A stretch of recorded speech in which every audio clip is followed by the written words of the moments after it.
Hey guys, Mr. Milton here. Today we're looking at graphing exponential functions notes. At the end of this video, you should be able to graph an exponential function by either making a table of values or accurately using and understanding the shortcut. Okay. So recall from last semester, we could graph the function y equals x squared minus 5. Remember, we made a table of values and then plotted the points. Okay, and so last semester, don't like that line. Last semester, our table of values, we had x and y. Remember, x was an independent value, so we could, our variable, so we could choose whatever we wanted, but we were smart. We chose small numbers, some positive, some negative, to see how our graph functioned. And then plugged in our values here into the function. We had y equals, so 4 minus 5, which will give us -1.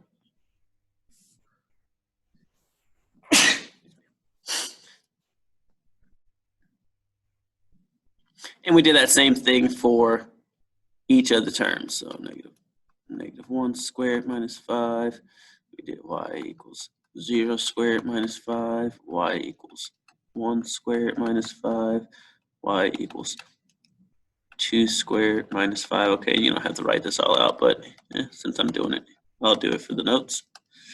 So that was -1, that was -4, that was -5, -4, -1. All right, there we go. And that's where our values for our table come in. All right, and then we were just able to plot these points. So -2, -1, -1, -4, 0, -5, boo-doo, boo-doo, right there. Okay, so this was a quadratic, and remember our quadratics had a U-shaped parabola. That was the function that came out of that. Okay. All right, and so that's how we can make our graph. So we do really the same thing with exponential functions. I'll show you a shortcut later in the notes, but you must understand why the shortcut works before you use it. A table of values will always work. Okay, so it says graph each exponential function by making a table of values with 5 points. Okay, and so I'm going to make that table on this left side here. Okay, so we have x, y. I'm going to choose those same values, -2, -1, 0, 1, 2. Okay, and do some math with that to show how we get our table. I'm going to slide this over a little bit. All right, so in our function, we have y equals 4 times 2 to the -2nd power. Y equals 4 times 2 to the -1 power. Y equals 4 times 2 to the 0 power. Y equals 4 times 2 to the 1. Y equals 4 times 2 to the 2. Okay, and so as we do these, this is where our exponent rules help come into play. Remember that we have negative exponent, and so what we could do to make that positive, we'd have 1 over 2 squared or 1 over 4. Okay, just showing you how that's going to work out. So we basically have 4 times 1/4. 4 times 1/4 gives us 1. Okay, for this problem, we have 4 times 1/2, which gives us 4 over 2, which is 2.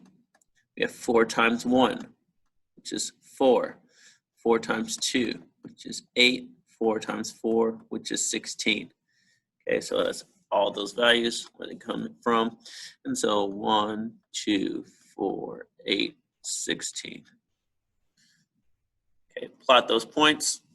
-2, 1. -1, 2. 0, 4. 1, 8. 2, 16, all the way up there. I'm not going to actually put that, but here we see our graph going. All right, and it continues to go up. It's like a curve there. Okay, we can do that same thing here for number 2.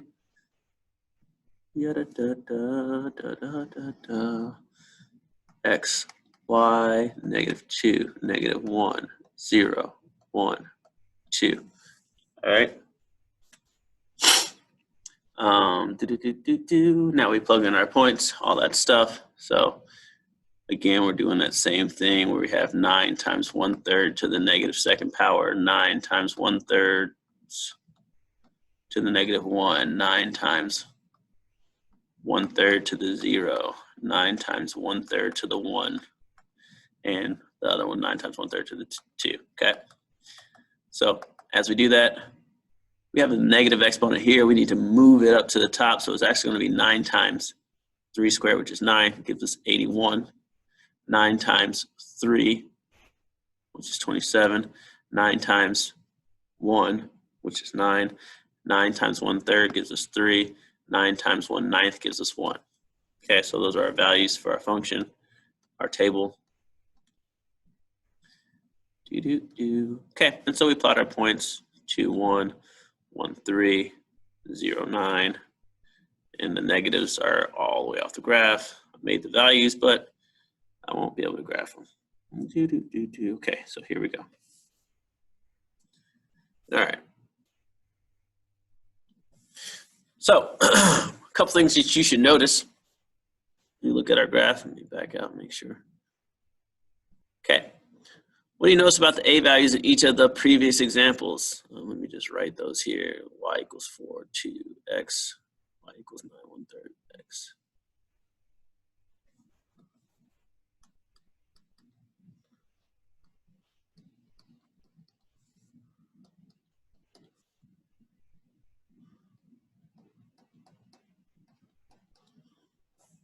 Okay.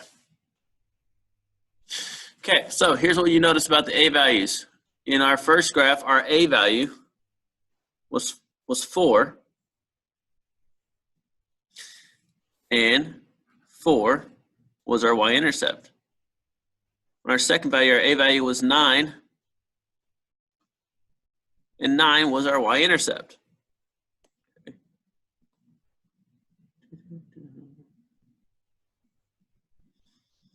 So the a value is the y-intercept on the graph. Shortcut 2, the b value tells you what to multiply by as you go to the right, as x gets bigger. As you move to the left, or x gets smaller, it tells you what to divide by. Okay, so look back at your notes from, look back at your notes to see that as truth. We're going to apply that to these next two problems. Okay, like I said earlier, you could make a table and it work all the time, or you could understand these shortcuts. We have the function y equals a times b to the x. A value tells you your y-intercept. It's 3. The b value tells you what to multiply by as you go to the right. So when I move over to the right 1, I go to 9. If I were to move over to the left 1, I divide 3 by 3, goes to 1. If I was going to move over to the left one more, divide 3 by 3, I get 1/3, which I really don't like graphing fractions because I don't know exactly where it's at, but I'll put it there. Okay, if you were to make a table, you could fill those values out and make your graph be the same. Okay, looking at number 2, our a value tells us our intercept. Our y-intercept is 2. As we multiply, as we move to the right, we have to multiply by 1/2. So 2 times 1/2 gives us 1. 1 times 1/2 gives us 1/2. Okay, as we move to the left, we get to divide by that number. Remember that dividing by a fraction is multiplying by its reciprocal. So we actually would be multiplying by 2. So -1, we have 4. At -2, we'd have 8. And so we still get a curve. A little flatter curve, at least at the beginning. Okay, there we go. And so there's our graph. We continue this way, never touching 0. Remember that as you do these graphs are never going to cross this x-axis. Just can't, because as you divide a number by another number, it never ever reaches 0, so it'll flatten out. Okay, and so that's graphing exponential functions. See ya.